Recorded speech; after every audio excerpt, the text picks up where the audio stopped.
Hello দর্শক, সবাইকে সালাম এবং শুভেচ্ছা জানিয়ে শুরু করছি আজকের টাইম এক্সক্লুসিভ। আশা করি সবাই ভালো আছেন এবং যে বিষয়গুলো আজকে আমরা আলোচনা করব তা জানাচ্ছি প্রথমেই আপনাদের। আজকের বিষয়ের মধ্যে আছে যে নিউ ইয়র্ক সিটির কুইন্সে অপরাধ চক্রে জড়িত বাংলাদেশি নারী সুলতানা রাজিয়া অপরাধে দোষী সাব্যস্ত হয়েছেন এবং ঘটনার বিস্তারিত কী এই বিষয়ে আজকে আমরা জানার চেষ্টা করব। আজকে আমরা আলোচনা করব যে ট্রাম্প প্রশাসন আনডকুমেন্টেড ইমিগ্রেন্টদের গ্রেফতার অভিযান দ্বিগুণ করেছে, ইমিগ্রেন্ট কমিউনিটিতে উদ্বেগ এবং আতঙ্ক। আগে গ্রেফতার করা হচ্ছিল প্রায় 1000 খানেক, এখন এটা বাড়িয়ে দ্বিগুণ করা হয়েছে। বিশ্বকাপে ব্রাজিলের বিদায় 2-1 গোলে কোয়ার্টার ফাইনালে নরওয়ে। আজকে এটি খুব শকিং নিউজ যে ব্রাজিল, আপনারা জানেন যে আমাদের কমিউনিটিতে ব্রাজিল এবং আর্জেন্টিনা এই দুই দলের সাপোর্টার বেশি। যে ব্রাজিলের যারা সাপোর্টার তাদের প্রতি আমাদের সংহতি এবং সিম্পেথি। থ্যাংক ইউ সবাইকে। অ্যান্ড দেন ফলরানিন বালোগানকে বিশ্বকাপে রেড কার্ড, যারা যুক্তরাষ্ট্রের টিমের মেম্বার, এবং ট্রাম্পের ফোন এবং একদিনেই সিদ্ধান্ত বাতিল ফিফার। এটা একটি নজিরবিহীন ঘটনা, এই বিষয়টি জানার চেষ্টা করব। চলছে মেক্সিকো ইংল্যান্ডের খেলা, টান টান উত্তেজনা, এই হচ্ছে আজকের বিষয়। আজকে অতিথি যারা আছেন তাদের মধ্যে থাকবেন অ্যাটর্নি মীর মিজানুর রহমান, মোস্তফা হোসেন মুকুল এবং ইব্রাহিম চৌধুরী খোকন। শুরু করব দিনের আপডেট জানাচ্ছেন নাজমুল হাসান। তার আগে ফেসবুকে যারা দেখছেন আশা করি অনুষ্ঠানটি শেয়ার করবেন। যাচ্ছি নাজমুল হাসান আপনার কাছে। ধন্যবাদ আবু তাহের এবং ধন্যবাদ টাইম টেলিভিশনের সকল দর্শক শ্রোতা এবং প্যানেলিস্ট সবাইকে সালাম এবং শুভেচ্ছা। আজ রবিবার জুলাই মাসের 5 তারিখ। ব্রাজিলের খবরটা তাহের আপনার দিয়েছেন, এই বিষয় একটু পরে আমি বলবো। আরেকটি বিষয়ে বলার চেষ্টা করি যেটি ইতিমধ্যেই আমাদের সোশ্যাল মিডিয়াতে বেশ ভাইরাল হয়েছে, সেটি হচ্ছে যে যেদিন নিউ ইয়র্ক সিটিতে বাংলাদেশের স্বরাষ্ট্রমন্ত্রী সালাউদ্দিন আহমেদ অবতরণ করলেন, ঠিক একই সময়ে নিউ ইয়র্ক সিটির একটি রিভার ক্রুজে দেখা গেল বাংলাদেশের আওয়ামী লীগ থেকে নির্বাচিত সাবেক সংসদ সদস্য শামীম ওসমানকে। এবং এই বিষয়ে বিতৃণত নেট দুনিয়াতে তুমুল মানে পোস্টিং এবং বিভিন্ন ধরনের কমেন্ট পাওয়া যাচ্ছে যে বাংলাদেশের স্বরাষ্ট্রমন্ত্রী যেদিন নিউ ইয়র্কে নামলেন সেদিনই শামীম ওসমান বেছে নিলেন নিউ ইয়র্কের জনসমক্ষে আসার জন্য। অল কান্ট্রি হোম কেয়ার আয়োজিত এক ক্রুজে মধ্যাহ্ন ক্রুজে তিনি ছিলেন আজকে সেখানে। এবার আসি অন্য খবরে। নিউ ইয়র্ক সিটির তাপমাত্রা আজ অনেকটা সহনীয় হলো। যুক্তরাষ্ট্র জুড়ে তীব্র তাপপ্রবাহ অব্যাহত থাকায় মৃতের সংখ্যা এই পর্যন্ত 20 ছাড়িয়ে গিয়েছে। যদিও 2রা জুলাই থেকে নিউ জার্সিতে তাপমাত্রা অনেকে একটু কনফিউজ হবেন, যদিও এই 20 জনের মৃত্যুর সংখ্যা এটি যুক্তরাষ্ট্র জুড়ে শুধু নিউ জার্সিতেই গত 2রা জুলাই থেকে তাপজনিত কারণে 25 জনের মৃত্যুর খবর পাওয়া গেছে, যা এখন পর্যন্ত যে কোনো স্টেটের তুলনায় সবচেয়ে বেশি। ভুক্তভোগীদের বয়স 35 থেকে 80 বছরের মধ্যে। 4 জুলাই ছুটির সপ্তাহান্তে যুক্তরাষ্ট্রের পূর্বাঞ্চলের বহু এলাকায় রেকর্ড ভাঙা তাপমাত্রার কারণে উৎসবের আমেজ আয়োজন অনেক ম্লান হয়েছে এবং অনেক আয়োজনও বাতিল করতে হয়েছে, যেটি গতকালে জানিয়েছিলাম যদিও। এবং শত শত মানুষকে জরুরি চিকিৎসার জন্য হাসপাতালেও যেতে হয়েছিল। প্রেসিডেন্ট ট্রাম্পের মিম কয়েনে বিনিয়োগ করে 10 লাখ মানুষ $380 কোটি বেশি অর্থ হারিয়েছেন প্রেসিডেন্ট ট্রাম্পের যে মিম কয়েন ছিল সেখানে ইনভেস্ট করে। গতকাল শনিবার এই তথ্যটি দিয়েছে new York Times.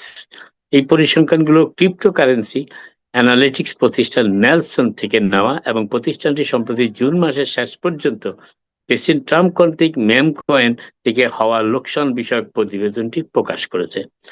New York টাইমসের প্রকাশিত তথ্য অনুযায়ী 2025 সালে হোয়াইট হাউসে ফেরার পর থেকে প্রেসিডেন্ট ট্রাম্প তার ব্যবসা থেকে $2.2 বিলিয়ন আয় করেছেন, অথচ 300 মানুষ দেখা যাচ্ছে তার কয়েনে 10 লাখ মানুষ হারিয়েছেন $380 কোটি বেশি অর্থ।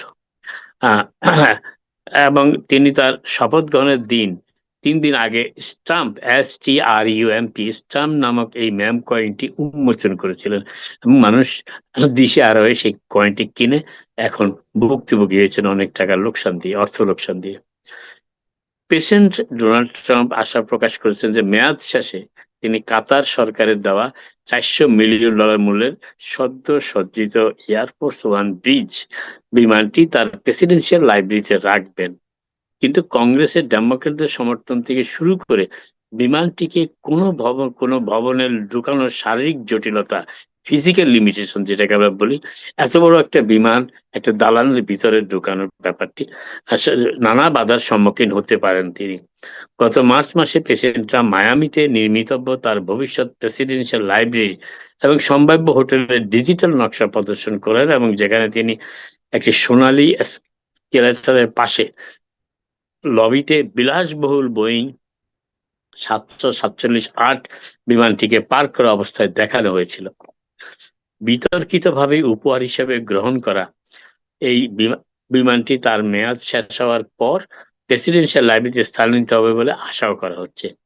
ওভাল অফিসে সাংবাদিকদের কাছে তিনি এ নিয়ে গর্ব প্রকাশ করেছেন এবং স্বীকার করেন যে মায়ামির মাঝখানে একটি আকাশচুম্বী ভবনের লবিতে এয়ারফোর্স ওয়ান রাখাটা সম্ভবত একটি কঠিন কাজ হতে চলেছে।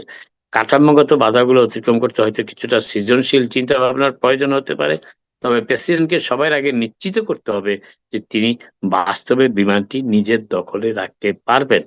এমন একটি বিষয় জানিয়ে কংগ্রেসের ডেমোক্র্যাট সদস্যরা বাধা দেওয়ার চেষ্টা করতে পারেন যদি তারা মধ্যবর্তী নির্বাচনে হাউস বা প্রতিনিধি পরিষদের নিয়ন্ত্রণ পুনরুদ্ধার করতে সক্ষম হন।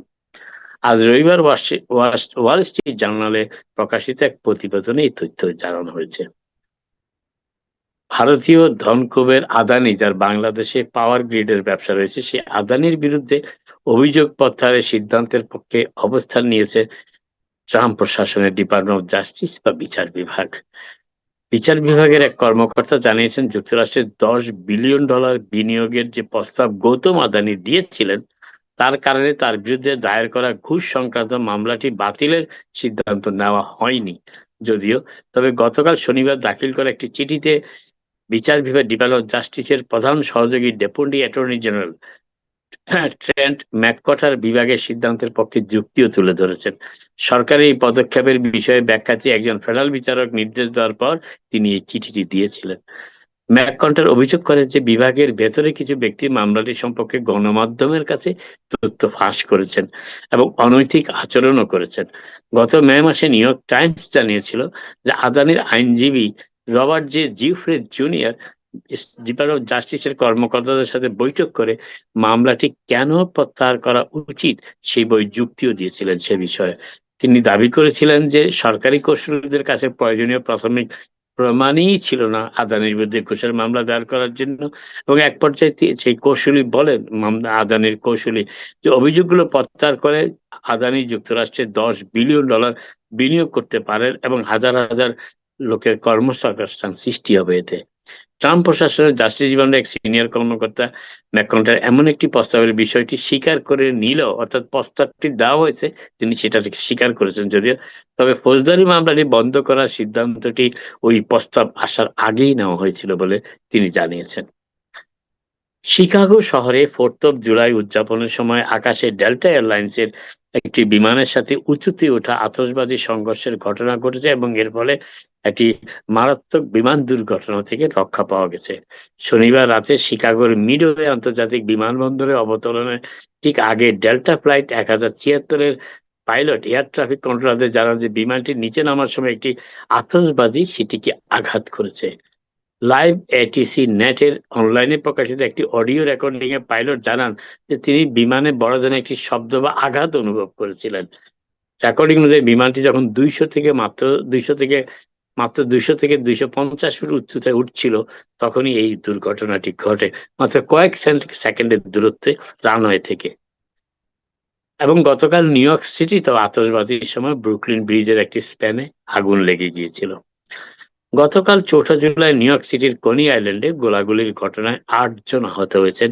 পুলিশ জানিয়েছে যে আহতের মধ্যে 2 জন কিশোর ও 1 জন নারী রয়েছেন।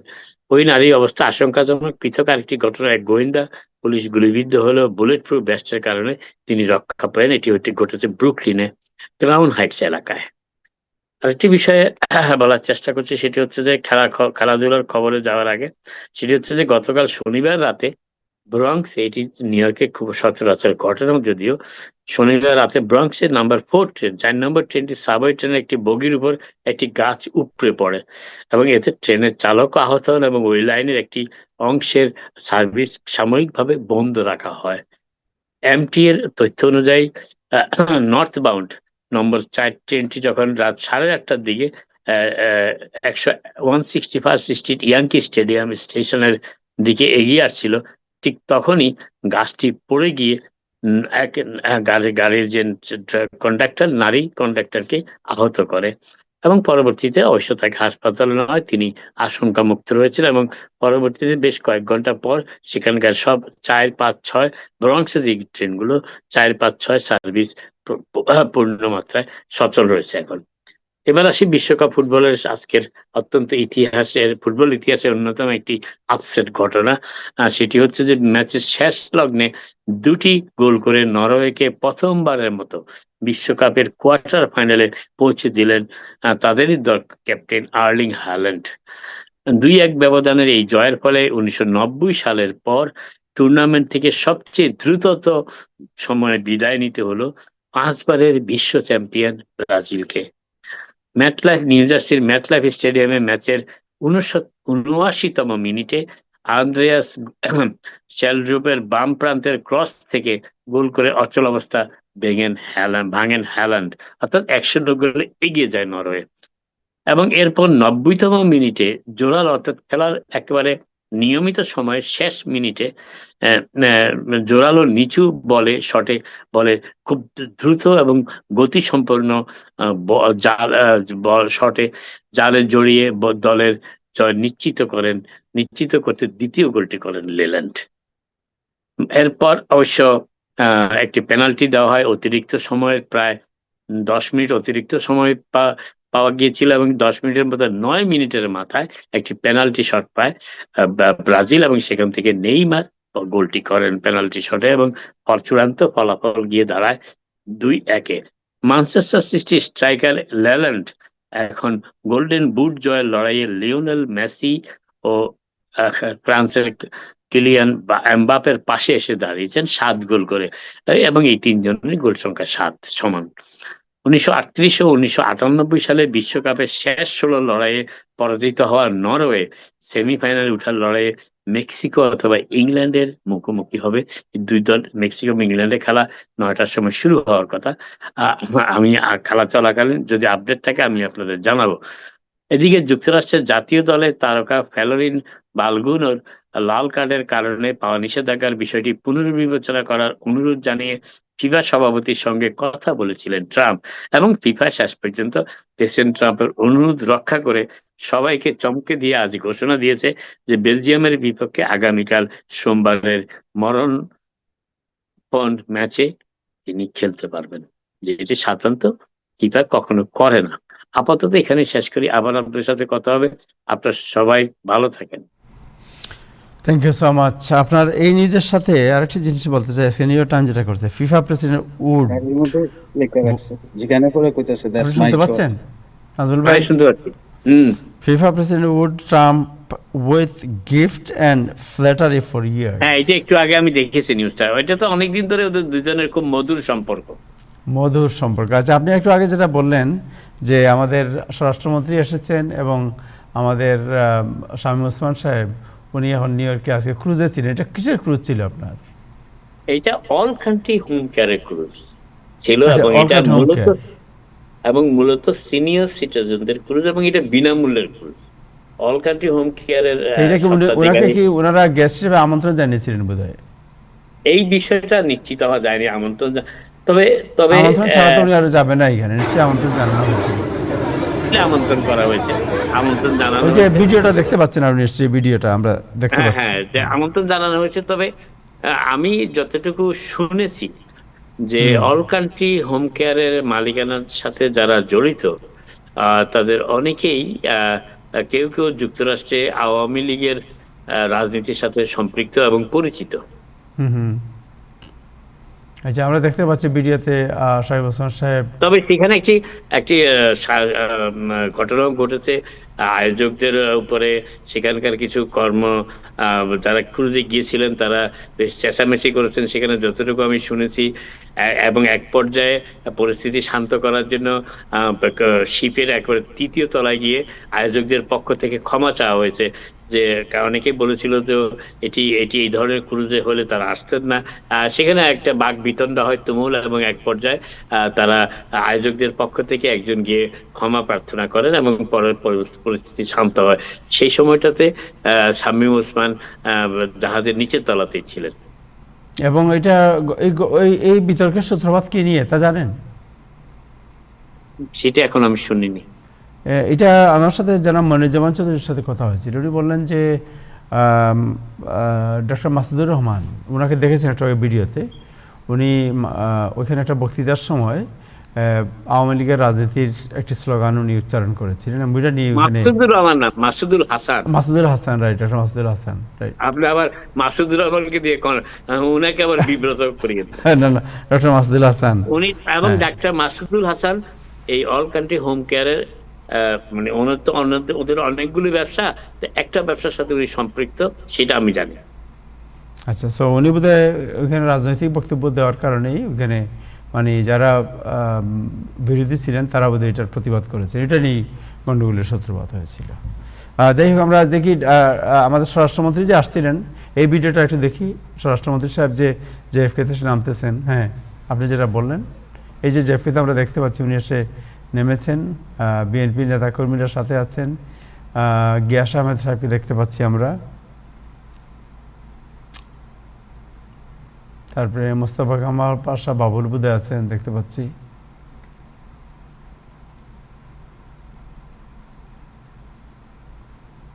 সো দুইটা ভিডিও দেখলেন। সো হোয়াট ইজ এটা নিয়ে এত আলোচনার কারণ কি? আমি তো কাকতালীয় ভাবে বললাম যে দুইজনের প্রোগ্রাম সম্পর্কে হয়তো জানতেন না।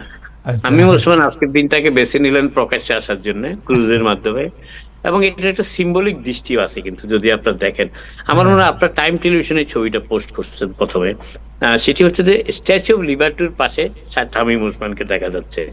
তো অর্থাৎ স্ট্যাচু অফ লিবার্টি তো পৃথিবীর সব দেশের অভিবাসীদেরকে স্বাগত জানায় নীরবে, এবং শামীম ওসমানও নীরবে আজকে এই স্ট্যাচু অফ লিবার্টিকে সাক্ষী রেখে প্রকাশ্যে আসলেন।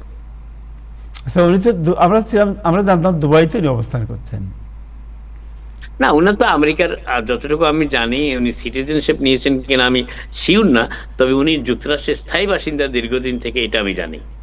ওকে, গুড। যুক্তরাষ্ট্রে আসা যাওয়ার জন্য ওনার কোনো সমস্যা হওয়ার কথা না। আচ্ছা আচ্ছা, থ্যাংক ইউ। আপনি যেটা বললেন একটু আগে, ব্রাজিলের যে আপনার ব্যাড নিউজ, মুকুল ভাই, আমাদের মিজান ভাই একটু শুনে ফেলি আমরা। ব্রাজিলের তাহের, আমি একটু কথা বলি। জি, খেলাধুলা আপসেট হইতেই থাকে, আমি কিন্তু এটাকে আপসেট বলি না। কারণ আমি আপসেট বলি না এই কারণে যে ব্রাজিলকে আমার মনে হচ্ছে এবারে যে ব্রাজিল টিম, গতবারেরটাও খুব ওভার রেটেড। ব্রাজিলের প্রতি মানুষের যে ভালোবাসা, যে ফ্যান বেসটা, সেই ফ্যান বেস যাদেরকে নিয়ে কেন্দ্র করে গঠিত হয়েছিল পেলে, যদিও এই প্রজন্মের অনেকেই পেলের খেলা দেখেনি, কিন্তু এরপরে রোনাল্ডিনো, তারপর আরো কয়েকজন প্লেয়ার যারা বিশ্বকাপে খুবই মানে ফ্যান বেস ক্রিয়েট করতেছিলেন, কিন্তু তারা তো এখন আর নেই। আর নেইমারকে খুবই। মিজান, আপনি কোন কোন কোন দলের সাপোর্টার? আমি এগুলোর মধ্যে না যাই, কারণ আমার রিজন আছে এটা না করা। আমার বিভিন্ন রকমের ছবি পোস্ট করা আছে অলরেডি। উনি ঘরে বিপদে পড়তে পারেন। পড়েছি, আমাকে রশি দিয়ে বেঁধে নেওয়া দেওয়া হচ্ছে, আমার কোনো চয়েস নেই। আমি জানি অনেক বাংলাদেশিদের স্বামীরা ব্রাজিল, স্ত্রীরা আর্জেন্টিনা, অতএব এই ঘরে অনেক সমস্যা হচ্ছে। অন্যদিকে যাওয়ার সুযোগ নাই আর কি, অন্যদিকে যাওয়ার সুযোগ আর নাই। ঠিক আছে, আমরা মুকুল ভাই আপনার কাছে শুনে নেই যে আজকের যে খেলা দেখলেন আপনি, ব্রাজিল এর নরওয়ে, ওইটার আপনার কি মনে হয়? ব্রাজিল হেরে গেল, এটা তো ওয়ার্ল্ডের এত শক্ত টিম, নরওয়ের কাছে হেরে গেল, এটা কেমন মনে হয় আপনার কাছে? নাজমুল ভাই তো বললেই, ইটস নট, এটা কোনো আনএক্সপেক্টেড কিছু না, it was expected to us. মানে ব্রাজিল এই টিম নিয়ে বেশি দূর যেতে পারবে না, it was expected. As well as Argentina তো আগেই হেরে যাওয়ার কথা। আপনি যদি মেসিকে এত ছাড় দেন তাহলে তো হবে না। দুইজনের জন্য দুই রকমের, মানে দুই টিমের জন্য দুই রকমের আইন কানুন তো হয় না। তো ইট ওয়াজ এক্সপেক্টেড আমার ইয়ে। আর ওদের যে main player Rafinha was bad luck. He was injured, and I don't know what's going on. Neymar should be start today, because ও 10 মিনিট থাকা মানে বিরাট ব্যাপার। আপনি হল্যান্ড, যাকে আমরা বলি আর কি, মনস্টার বলি ফুটবলের এই সময়ের, ও কিন্তু খেলবে না। আপনি মেসির মতো দেখবেন ও মাঠে ঘুরতেছে ঘুরতেছে, কিন্তু একটা দুইটা টাচ করবে, that will make the difference. That's what happen. ব্রাজিলের ডিফেন্ডার ওখানে মানে ভুল করছে এবং ও থেকে গোল হয়েছে। আর নরওয়ে গোলটা দেখেন, হ্যাঁ, লিল্যান্ডের সেকেন্ড গোলটা যদি আপনি দেখেন, সে কিন্তু 3 জন ডিফেন্ডারের পায়ের ভিতর দিয়ে গোলটা পাঠাইছে কিন্তু।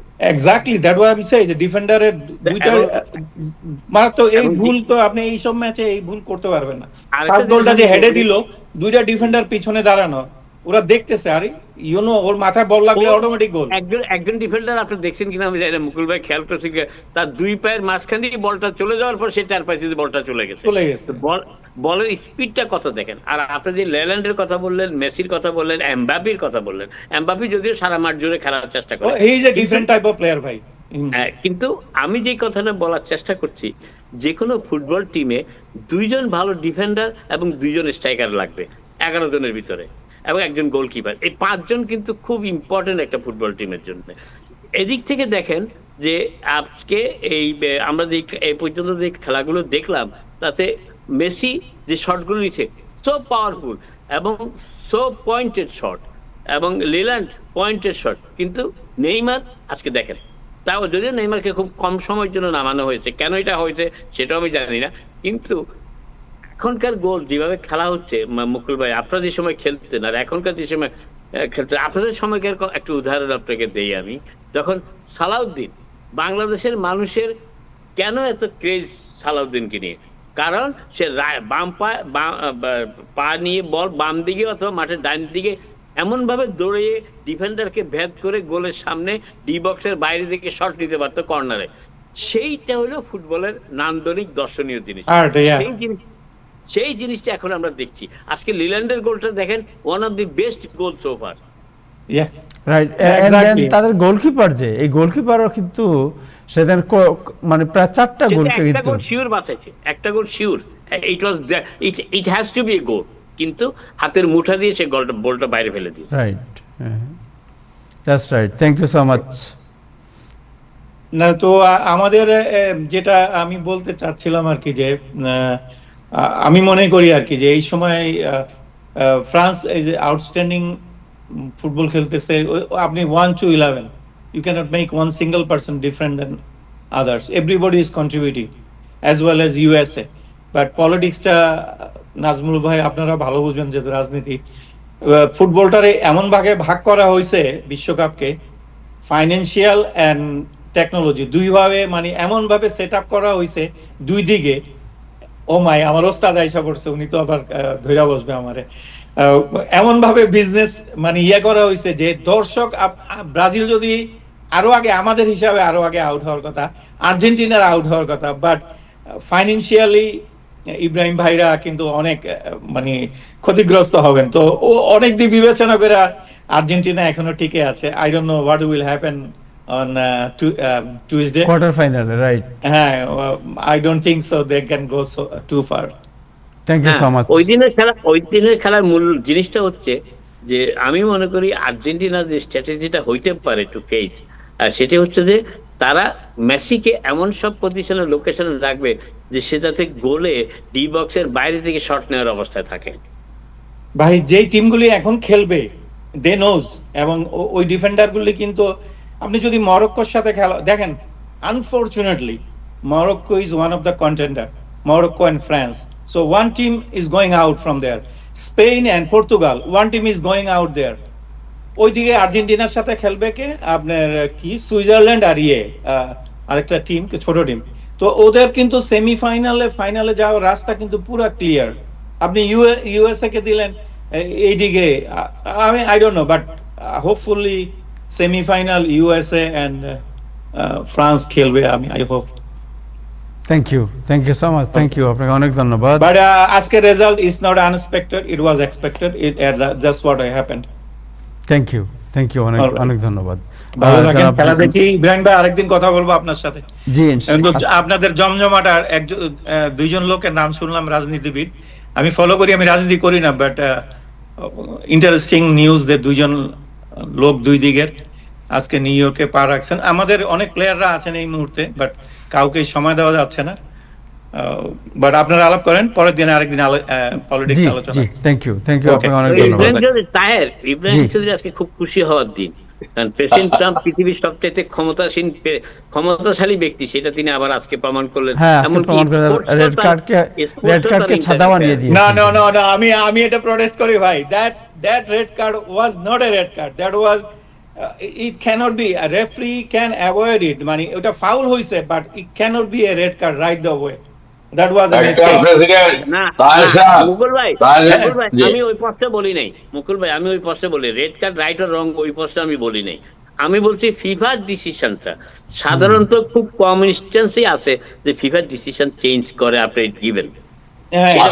অটোমেটিকলি ওয়ান আসে- সাসপেন্ডেড, বা 20B এর একটা পলিসি আছে, if the technical committee things that card could be avoided, they can do it later or they can hold it for certain time.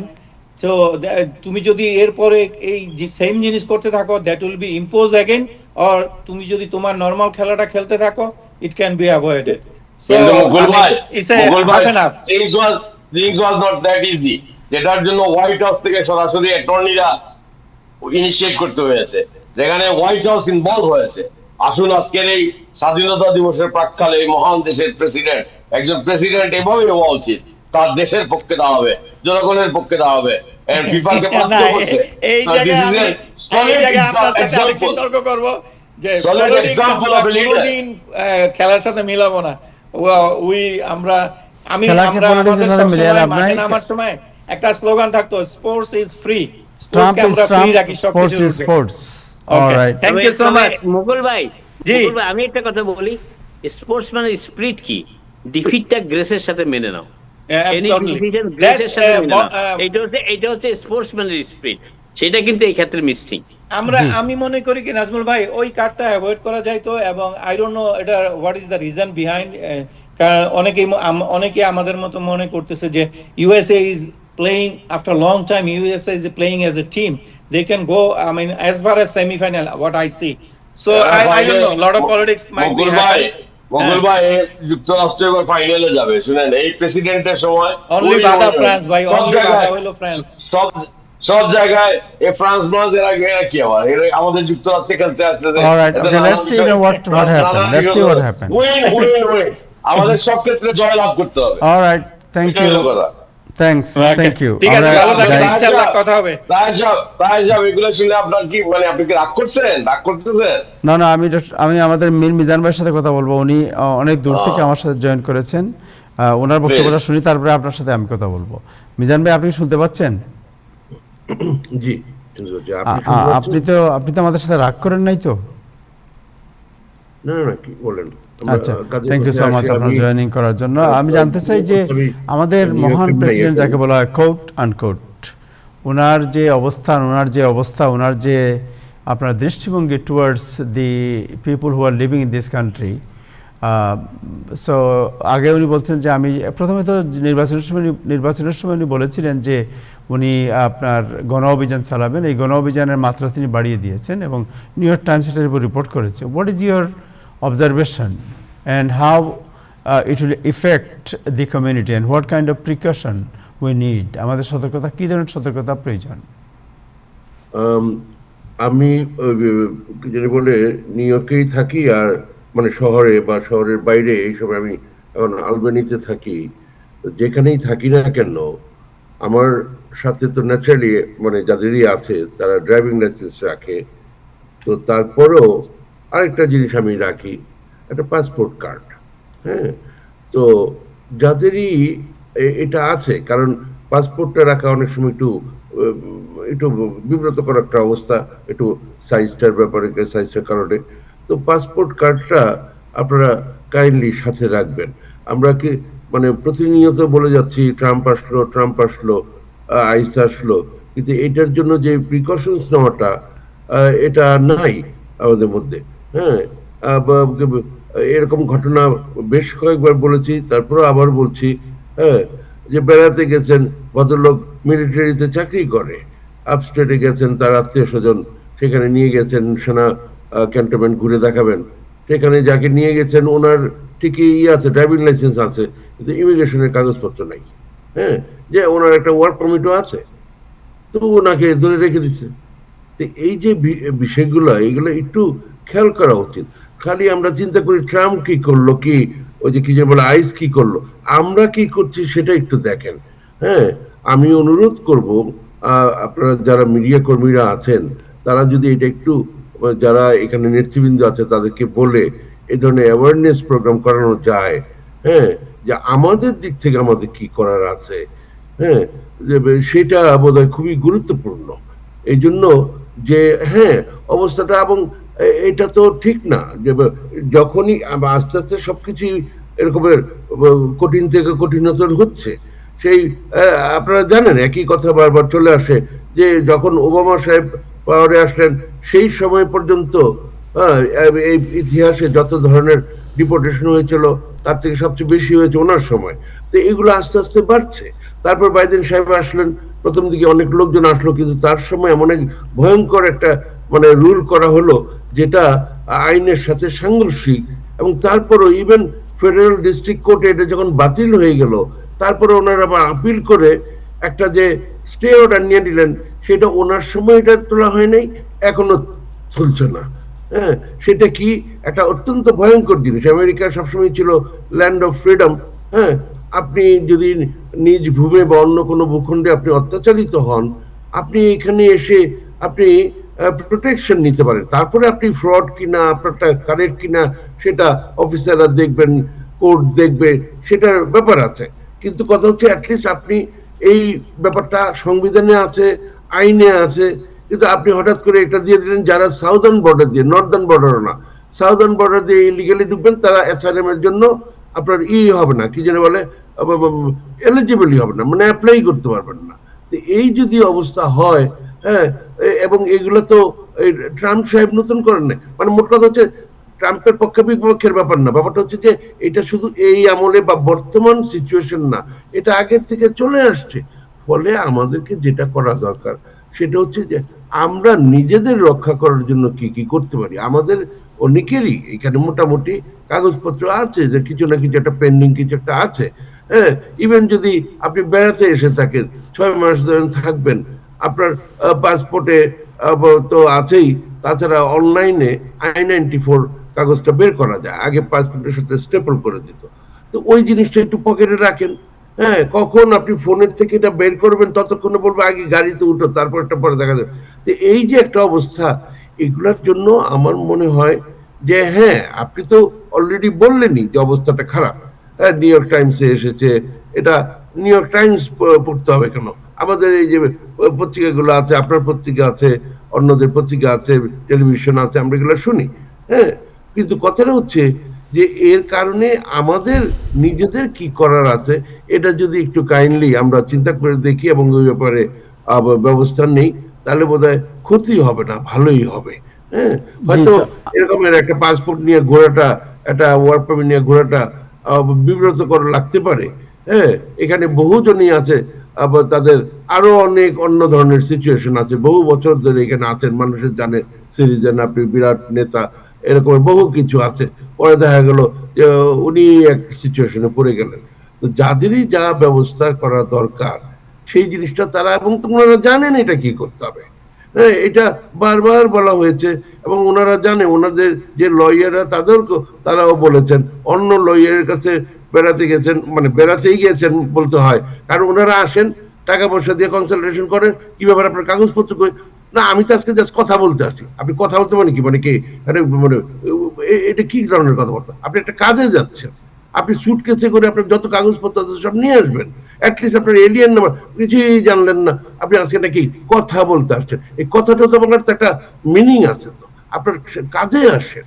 হ্যাঁ, আপনি এইখানে বিভিন্ন জায়গায় উকিল পুলিশ এদের কাছে যাবেন, কেউ পছন্দ করে? তারটুকু জানেন, গোপনে টোপনে যাবেন এবং কিছু কাজ করায় নিয়ে আসবেন। তো যাই হোক, আপনার বাসায় যত ধরনের কাগজ আছে এগুলো নিয়ে আপনি আপনার লয়ারের কাছে যান। আপনার ওই লয়ারের সাথে যদি কোনো সমস্যা থাকে, যেমন অনেকে ধরেন অসুস্থ হয়ে পড়েছেন, উনি এখন সময় দিতে পারছেন না, আপনি আরেকজন লয়ারের কাছে যান, কিন্তু কিছু একটা করেন। আপনি কিছুই করবেন না। এই যে বাংলাদেশে কান্ট্রি কন্ডিশন চেঞ্জ হলো, আপনারা দেখাচ্ছে উনি প্রকাশ্যে নীরবে অমুক সমুক এগুলা দেখাচ্ছেন, কিন্তু এই কারণে কতজনের যে ভাগ্য খুলে যেতে পারে সেটা কি আপনারা ভেবে দেখেছেন? হ্যাঁ, এই যে কান্ট্রি কন্ডিশন চেঞ্জ হলে মোশন টু রিওপেন করা যায়। আপনার যদি ডিপোর্টেশন অর্ডারও থাকে, আপনি এটা ওপেন করতে পারেন বিকজ অফ নিউ সিচুয়েশন। আপনারা ওই সুযোগটা গ্রহণ করছেন না কেন? প্লিজ আপনারা এই সুযোগটা গ্রহণ করেন। আপনারা কোন লয়ারের কাছে যাবেন সেটা আপনাদের ব্যাপার, সেটা অ্যাবসলিউটলি আপনাদের ব্যাপার, কিন্তু কোথাও না কোথাও আপনারা যান এবং কাজ শুরু করেন। কিছুই করবেন না, আবার হঠাৎ দেখা যাবে 1 বছর পর আবার ঘুরে ফিরে আসছে কি ব্যাপার, আমি তো ভাবছি। ওই একই কথা, আমি বারবার একই কথা বলছি, ওই ভানুর মতো আমি তো ভাবছি। তো ভাবতে থাকেন। এদিকে যে আপনার বউ পোলাপান এরকম একটা বিপদে পড়লে কি অবস্থা হবে, বা আপনার স্বামী পোলাপান মানে যেভাবেই বলতে চান, তখন বলবেন এই উকিল এত করে টাকা পয়সা দিচ্ছি, কোনো কাজ হলো না, এটা আপনি যে কিছু দায়িত্ব নিলেন না, ওটার কি হবে? তো যাদের এরকমের বাচ্চা কাচ্চারা আছে, একটু বড় হয়েছে, যাদের স্বামী বা স্ত্রী যারা এই অবস্থায় নাই, কিন্তু তাদের মানে অন্য স্পাউসের এরকম সিচুয়েশন থাকতে পারে, আপনি একটু খোঁজ খবর করেন, তাকে ধাক্কা টাক্কা দিয়ে কোথাও না কোথাও পাঠান। উনি হয়তো নড়বেন না, না এগুলো করে কোনো ল্যাপটপ নাই ইত্যাদি এই জাতীয় ব্যাপার, কিন্তু তারপর কিছু একটা করেন। যে লয়ারের কাছে আপনার যেতে ইচ্ছা করে, এবং অনেক ফ্রি লয়ার আছে, অনেক ধরনের ফ্রি অর্গানাইজেশন আছে, লিগাল এইড সোসাইটি, অমুক সার্ভিস, এ ধরনের বিভিন্ন কিছু আছে। কোথাও না কোথাও আপনি যান, গেলে ভালো হবে। এই হলো কথা। বা ইভেন আপনার পার্শ্ববর্তী যে প্রতিবেশী আছে, যে ফ্রেন্ডরা আছে, ওনাদের সাথে আলাপ করেন, ওনারা একটু বুঝ পরামর্শ দিতে পারে। টু স্টার্ট উইথ উকিল মুক্তার কাছে গেলেই তো পয়সা দিতে হবে, তারও আগে আপনার কি করা উচিত বা কিভাবে করা যায়, অনেক সুহৃদয় বন্ধু বান্ধব থাকেন, ওনাদের সাথে এই যে চা খান, হ্যাঁ, একটু আলাপ করলেন, এরকম বহু মানুষ আছে। আমি এমনও জানি অনেকে একটা চিঠি আসলে একটা দৌড় দেয় প্রতিবেশী এরকম ভাইয়ের কাছে, বোনের কাছে, যে এই চিঠিতে কি লেখা হয়েছে। এটা মানুষের জন্য হেল্প করে, এবং এটা করতেই পারে, এবং এই বুদ্ধি পরামর্শ মানুষের চাইতেই পারে। এটা শুধু এই দেশে না, বাংলাদেশেও মানুষের বুদ্ধি পরামর্শ করে, ইমাম সাহেবের সাথে করে, পাশের মুরব্বীর সাথে করে, বা বন্ধু বান্ধবের সাথে। আপনিও করেন, করে দেখেন, একটা কিছু একটা চিন্তা করেন কি করে। তারা তো আর সবাইকে বলে দেয় না, মানে একটা ভয় থাকে বা শরম থাকে যে এইগুলা আবার অন্য কেউ জেনে যাবে। আজকে এক উকিলের কাছে গেলেন, কালকেই দেখা যায় দেখছেন এসে সবাই জানে যে আপনি কিছু একটা হয়েছে আপনার। তো এইগুলো আপনি যাদেরকে বিশ্বাস করেন তাদের কাছে গিয়ে একটু আলাপ টালাপ করেন, ক্ষতি হবে না। হ্যাঁ, তো আশা করি যে আমি আবার যতটুকু বলার আমি বলেছি। Thank you. সো আপনি যেটা বলেন যে পাসপোর্ট আমি কার্ড, একটু অ্যাড করতে চাই মিজান ভাইয়ের সাথে, একটা জিনিস অ্যাড করতে চাই। প্রায় 5টা স্টেট আছে যাদের এনহান্সড আইডি আছে। এনহান্সড আইডিটা কিন্তু পাসপোর্ট কার্ডের হিসেবে কাজ করে। Enhanced ID only US citizen enhanced ID পায়, এবং সেটা একটা লিগেল ডকুমেন্ট, সেটা দেখায় ড্রাইভিং লাইসেন্স কিংবা স্টেট আইডি দিয়ে আপনি সাথে রাখতে পারেন, নট পাসপোর্ট কার্ড। যাদের এনহান্সড আইডি আছে তাদের পাসপোর্ট কার্ড রাখার প্রয়োজন হয় না। আরেকটা স্কোরের বলেই, মেক্সিকোর বিরুদ্ধে ইংল্যান্ড মাত্র 2 মিনিটের ব্যবধানে 2 গোল করে 2-0 এগিয়ে আছে। ইংল্যান্ড এগিয়ে আছে মাত্র 2 মিনিটের মধ্যে গোল দিছে দুইটা। Wow, that's great. So enhance ID যেটা বললেন, এটা রিয়েল আইডি যেটা, এটা রিয়েল আইডিটা তো শুনেন, এনহান্সড আইডি আর রিয়েল আইডির ভিতরে ডিফারেন্স হচ্ছে, enhanced ID US citizenship prove করতে হয় আপনাকে, এবং এনহান্সড আইডির পাশে একটা ফ্ল্যাগ থাকে কোনার দিকে, আর রিয়েল আইডিতে একটা তারা থাকে ওই স্টেটের। রিয়েল আইডি হচ্ছে যারা এই দেশে লিগেলি আসছে এবং লিগেলি থাকে, কিন্তু এনহান্সড আইডিটা হচ্ছে সিটিজেনদের জন্য। ওকে, সো এনহ্যান্স আইডি যেটা, এটা পাসপোর্ট কার্ড যেটা, এটার সাথে এটা ডিফারেন্স কি? ওকে, এনহান্সড আইডি দিয়ে আপনি ল্যান্ড বর্ডার দিয়ে, সি বর্ডার দিয়ে কানাডা যেতে পারবেন, মেক্সিকোতে যেতে পারবেন। আর পাসপোর্ট দিয়ে যেতে পারবেন, কিন্তু পাসপোর্ট কার্ড দিয়ে বোধহয় ইন্টারন্যাশনাল ট্রাভেল হয় না। এটা মিজান ভাই, হোয়াট ইজ দ্য ডিফারেন্স? আমি আর এগুলোতে যেতে চাই না। কথাটা ছিল যেখানে আমি ওই ইস্যু নিয়ে কথা বলছি, যে আপনাকে সো আপনি যেটা বলছেন যে ইনহ্যান্স কার্ড অথবা পাসপোর্ট কার্ড পকেটে রাখার জন্য, রাইট? পাসপোর্ট কার্ড বলি নাই, বিকজ সবার তো পাসপোর্ট কার্ড নাই, কারো হচ্ছে শুধুমাত্র ওয়ার্ক পারমিট। আপনি ওয়ার্ক পারমিটটা রাখেন, আমি আমারটা দেখলাম, আমার যা আছে, আমার ওয়ার্ক পারমিট নাই, আমার একটা পাসপোর্ট কার্ড আছে। আপনি ড্রাইভিং লাইসেন্স ছাড়াও যা যা আছে আপনি সাথে রাখেন, এত কথা বোঝার দরকার নেই আপনাকে। ওরা যেটা সিম্পল দেখবে ইমিগ্রেশনের কি কাগজ আছে, ওটার এনহান্স কয় না ডিনাউন্স কয়, এত কিছু আমি বুঝি না। আপনার ইমিগ্রেশনের কাগজ কই, সোজা কথা। ওকে, সো কিছু বলবেন? দ্যাট মিনস আপনি এই দেশে থাকার যে বৈধ যে কাগজ, এই একটু কাগজ সাথে রাখবেন। হ্যাঁ, এইটা আমরা যাদের যদি তাহের সাহেব, আমরা যদি রিক্যাপ করি মিরমিজান ভাইয়ের কথাবার্তা আমার এই জন্য ভালো লাগে, খুব স্ট্রেট ফরওয়ার্ড। তিনি কোনো ব্লেম গেম, কোনো পলিটিক্যাল গেইন এইসব না গিয়ে একদম নিরেট নৈর্ব্যক্তিক ভাবে কথা বলেন যে সেলফ রেসপন্সিবিলিটি, আমরা আমাদের দায়িত্বটা কি সঠিকভাবে পালন করতেছি। আমি আমার কাছে যে সমস্ত কাগজপত্র আছে বৈধতার, যাই থাকুক, আপনার যে অস্ত্র আছে, এগুলো আমরা যেন সাথে রাখি। আর আমরা শুধু ওই যে একজন ট্রাম্পকে, এটা নতুন করে ট্রাম্পের সময় হয় নাই, আগে থেকেই ধারাবাহিকতায় আজকের এই পর্যায়ে এসেছে। সুতরাং আমরা আমাদের সেলফ ওকে, আপনি রেসপন্সিবিলিটি পলিটিক্যাল ডিসকাশন বাদ দেন এখানে। আমি নিজের দায়িত্ববোধের কথাটাই বলতেছি, এবং আমাদের একজন পেশাজীবী সেই দায়িত্বের কথা আমাদেরকে বারবার স্মরণ করিয়ে দেন, এবং তাকে ধন্যবাদ দেওয়ার জন্য আমি এই সুযোগটা নিলাম। ধন্যবাদ। সো মিজান ভাই যেটা বলেছে, আচ্ছা মিজান ভাই আরেকটা প্রশ্ন করি আপনাকে, যে সেদিন একজন ফোন করেছেন যে তার কোর্টে হিয়ারিং ছিল, হিয়ারিং এর ডেটের কাগজও দেখানো হয়েছে আইসকে, কিন্তু তারপরে তারা ধরে নিয়ে গেছে। যে কোনো মানুষই যদি এখানে ইলিগাল থাকেন, অ্যাসাইলাম করেই এখানে লিগাল হওয়া যায় না। হ্যাঁ, অ্যাসাইলাম করেও এখানে একজন বাংলাদেশের ডাক্তার এখন জেলে আছেন। হ্যাঁ, এখন ইন্টারভিউ হয় নাই, ধরে নিয়ে গেছে। বাসা থেকে বাসা বদলাচ্ছে, বা বাসায় জিনিসপত্র তুলছে, এখন যাবে, বাসার সামনে থেকে ধরে নিয়ে গেছে। এরকমের বহু কেস আছে। হ্যাঁ, তো এই যে আপনি যেটা বললেন যে কোর্টে গেছে, কথাটা হচ্ছে যে ধরে নিয়ে যেতে পারে, কিন্তু ওনাকে পাঠিয়ে দিবে না। আপনি কোর্টের ভিতরে, ওই যে কি যেন বলে, জেলের ভিতরে জাজ আছে, আপনি ওইখানে আপনি ফেস করবেন। এই হচ্ছে কথাটা। যারাই এখানে ইলিগাল আছেন তারা প্রত্যেকেই সাবজেক্ট টু ডিটেনশন, যদি আপনি এখানে লিগাল কাগজপত্র না থাকে। ফলে আপনি সাবধানে থাকবেন। আপনি এই যেভাবে থাকবেন, আপনাকে ধরে নিয়ে যেতেই পারে। কথাটা হচ্ছে এখানে সবগুলো ঘটনা ঠিকমতো যেমন জানানো যায় নাই। যেমন কোন একজন ভদ্রলোক আগামীকাল তার আছে, কি যেন বলে, অ্যাসাইলাম ইন্টারভিউ আছে, আজকে সে মাত্র প্রথম বলে তার একটা কনভিকশন আছে অন্য একটা স্টেটে, সে ভাবছিল নিউ ইয়র্কে চলে আসলে আর গেলে কেউ জানবে না। তো উনি গেছে, ওনাকে ধরে রেখে দিচ্ছে। তো এইখানে আমি বলছি না তারা যৌক্তিক ভাবে ধরছে। হ্যাঁ, আপনি যদি মানে এইটা এখানে ট্র্যাডিশনালি ছিল না, যে আপনি যদি কোনো রকম একটা ওয়ার্ক পারমিট থাকে, একটা অ্যাসাইলাম পেন্ডিং থাকে, কোর্ট কেস পেন্ডিং থাকে, ইউ শুড বি ফাইন। কিন্তু কথাটা হচ্ছে আইনে আছে কি, দ্য আনসার ইজ ইয়েস। তারা আইন এর বিরুদ্ধে যাচ্ছে না।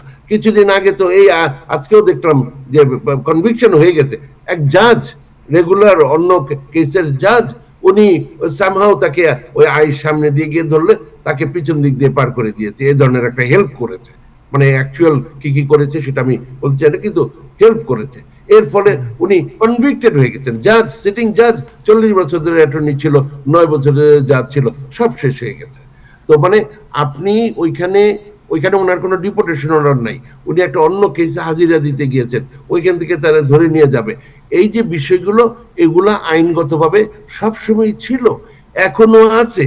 ফলে আপনারা মানে একবারে মানে আমেরিকার স্বর্গরাজ্য, ল্যান্ড অফ ফ্রিডম, সবই ঠিক আছে, কিন্তু এর মধ্যে অনেক লিমিটেশনস আছে। আমাদেরকে এগুলা নিয়েই চলতে হবে। এরপরেও তো আমাদের সুন্দর কথা হচ্ছে কি, যে কোর্ট এখনো বলে যে এই যে প্রেসিডেন্ট সাহেব বললেন বার্থ রাইট, সিটিজেনশিপ, এগুলা এই যে এখানে এখনো তার মানে ম্যাক্সিমাম রিপাবলিকান জাজ, তারপরেও যে এটা টোটাল স্ট্রাক ডাউন হয়ে গেল না, কিছু কিছু জিনিস এখনো আশা হারিয়ে যায় নাই। হ্যাঁ, আমরা একটু সাবধান থাকি। Thank you so much. Thank you Mizan ভাই, আপনাকে অনেক ধন্যবাদ সময় দেওয়ার জন্য, অনেক ধন্যবাদ। Thank you. আরিফ, আপনার কাছে যাচ্ছি যে বাংলাদেশে একজন মহিলাকে অপরাধ চক্রের সাথে ইনভলভমেন্ট এবং অপরাধে সম্পৃক্ত থাকার অভিযোগে তাকে দোষী সাব্যস্ত করা হয়েছে। What is the news? ধন্যবাদ জনাব আবু তাহের। বেসিক্যালি নিউ ইয়র্কের ফেডারেল জুরি 40 বছর বয়সী সুলতানা রাজিয়া, শুধু আপনি একজনের কথা বলেছেন, মূলত দুজন কাকেই দোষী সাব্যস্ত করেছে। একজন হচ্ছেন সুলতানা রাজিয়া, আরেকজনের নাম হচ্ছে আহমেদ রুবেল। মূলত এই দুজনের বিরুদ্ধে যে অভিযোগটি ছিল যে 2023 সালের 27 মার্চ মোবারক দেওয়ান নামে এক ব্যক্তিকে কুইন্সের কোনো একটি এলাকা থেকে তারা মূলত অপহরণ করে নেওয়ার পর তারা তাকে টর্চার করে, তাকে বিভিন্ন ধরনের মাদক তাকে দেয়া হয় যেন সে অচেতন হয়ে যায়। তো মোবারক দেওয়ান মূলত তখন অচেতন হয়ে যায়, এবং যে সুলতানা রাজিয়া মূলত সে ছিল টিকটকার, এবং আহমেদ রুবেল, সুলতানা রাজিয়া, আহমেদ রুবেল এবং মোবারক দেওয়ান এরা মূলত পূর্ব পরিচিত ছিল। কিন্তু পূর্ব পরিচিত, কিছুটা আর্থিক লেনদেনের বিষয় ছিল, কিন্তু তাদের এই ব্যক্তিগত সম্পর্ক পরে শত্রুতায় রূপ নেয়, এবং শত্রুতায় রূপ নেওয়ার কারণেই মূলত সুলতানা রাজিয়া এবং আহমেদ রুবেল মোবারক দেওয়ানকে অপহরণ করে। সেই ঘটনায় আদালত মূলত দীর্ঘদিন ধরে তদন্ত করা হয়েছে, এবং প্রসিকিউটর থেকে যেটা বলা হয়েছে যে এই দুজন দোষী এবং এখন তাদের সাজা সুজানোর সময় চলে এসেছে। ওই সময় 2023 সালে যে যখন এই ঘটনাটি ঘটার পর মামলা হয়, তখন একটি সুপার মার্কেটের মালিক যার নাম আবু চৌধুরী, তারও নাম ওই সময় অভিযোগপত্রে দেওয়া হয়েছিল। কিন্তু আদালত শুধু এই দুইজন অর্থাৎ সুলতানা রাজিয়া এবং আহমেদ রুবেলকে দোষী সাব্যস্ত করেছে। আবু চৌধুরীকে এখন পর্যন্ত তার নামটি অভিযোগে থাকা সত্ত্বেও তার নামটি এখন আসেনি। তো তদন্তে যে বিষয়গুলো উঠে এসেছে যে এখন যে অবস্থা আছে, অবস্থাটা হচ্ছে এখন সাজা সুজানো অপেক্ষা। এই ছিল আমার কাছে খবর। Thank you so much, thank you, আপনাকে অনেক ধন্যবাদ। আমার মনে হয় আর তো তেমন কিছু নাই আমাদের আলোচনার। ইব্রাহিম চৌধুরী খোকন, এনিথিং এলস আপনি অ্যাড করতে চান? এইটা নিয়ে আবু তাহের, আপনার মনে আছে যে আমরা এই যে বাংলাদেশে এই চক্র, ওনাদের নিয়ে আমরা নিউজও করেছিলাম, আপনিও করেছেন, আমরাও করেছি, এবং এটা টিকটক থেকে আমাদের কিছু মানে বিশৃঙ্খল লোকজন বিশৃঙ্খল ভাবে জড়িয়ে যাওয়া আমাদের কমিউনিটির, এবং এটা আজকের দিনে সংবাদ মাধ্যমে আসছে যে বাংলাদেশি হিসাবে, এবং আমরা যদিও এরা বয়সে তরুণ, মানে এরা টিকটক করেন, এটা করেন, নানান হল্লা করেন, এবং এই যে এটার পিছনে আরো অনেক ঘটনা আছে। তো এই সমস্ত ঘটনা নিয়ে আমরা আমাদের কমিউনিটিকে মনে করি সজাগ থাকা, যখন এই সমস্ত অপরাধীরা, এই যে সুলতানা রাজিয়া, ওনারা টিকটক করে এইসব মামলায় জড়াবেন, এইসব অপরাধ করবেন, এটার সাথে বাংলাদেশের নামটা আসে। সুতরাং আমরা এবং উনি কারো বোন, কারো ফ্যামিলি মেম্বার, কারো কোন আঞ্চলিক সমিতির সদস্য, আমরা যেন এইসব ব্যাপারে খুব নজর রাখি, যে মানে যাতে এই সমস্ত তৎপরতা থেকে আমাদের লোকজনকে সরিয়ে রাখা। আমাদের বদনাম হচ্ছে এটা, তো এটাই আমি এই সূত্র ধরে বলতে চাই। থ্যাংক ইউ, আপনাকে অনেক ধন্যবাদ। Thank you Ibrahim Chowdhury Khokon, thank you Arif, and thank you Mexico goal একটা ফিরে আনছে। জি, থ্যাংক ইউ, অনেক ধন্যবাদ। দর্শক, আজকে এ পর্যন্তই, আগামীতে আবার দেখা হবে। সবাই ভালো থাকবেন, আর রাত 10টায় আরেকটা প্রোগ্রাম আছে এখানে, আশা করি আমাদের সাথেই থাকবেন। খোদা হাফেজ।